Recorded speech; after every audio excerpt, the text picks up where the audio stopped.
اللي متابعني كويس عارف ان انا عملنا المخلل الليمون، غلينا الميه وكبيناها عن الليمون وكبيناها على الليمون علشان يكون جاهز معانا ما شاء الله في رمضان.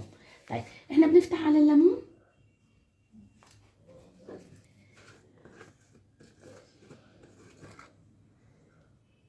الفلفل اصفر والريحه طالعه مش معقوله.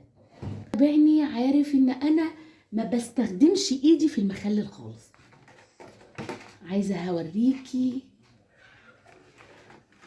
شكل الليمون دايب جدا، مش مهري ابدا، اصفر، حاجه كده بصراحه تستحق ان انتي تنوريني في قناه اكله وسهريه. الفلفل ده يا جماعه، شايفه الفلفل ده يا جماعه وهم، يعني اصفر بيقرمش، تسويته ممتازه. كذلك الليمون،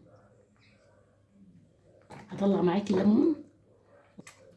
شايفه الليمون يا جماعه يا جماعه يا جماعه؟ الفلايه الحمراء دي بقى دي بالليمون كله، في الفلايه مقرمشه مشطشطه فظيعه. شايفه الليمون بصراحه بيتكلم عن نفسه. عايزه اوريكي الليمون ده بقى، الكلام اللي انا بقولك عليه، بقولك ان الليمون ما تحطيش فيه العصفر. شايفه قلبه؟ ما تحطيش فيه العصفر من جوه علشان تعرفي.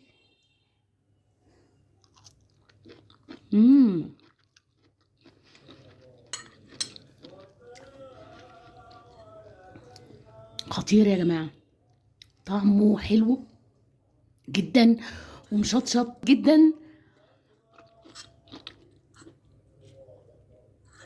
شايفه تسويه الليمون وقلبه من جوه حلو قوي. اعملي المخلل على طريقه مطبخ اكله وسهريه، صدقيني هيختلف تماما في طعمه. طعمه هيكون مميز جدا. صلاحيته هتكون طويله جدا معاك، هيقعد معاكي مده طويله جدا وانت محافظه عليه. ادخلي معايا قناه اكله وسهريه، ادخلي معايا الفيديو، ادخلي معايا القناه، هتلاقي المكونات سهله جدا وبسيطه.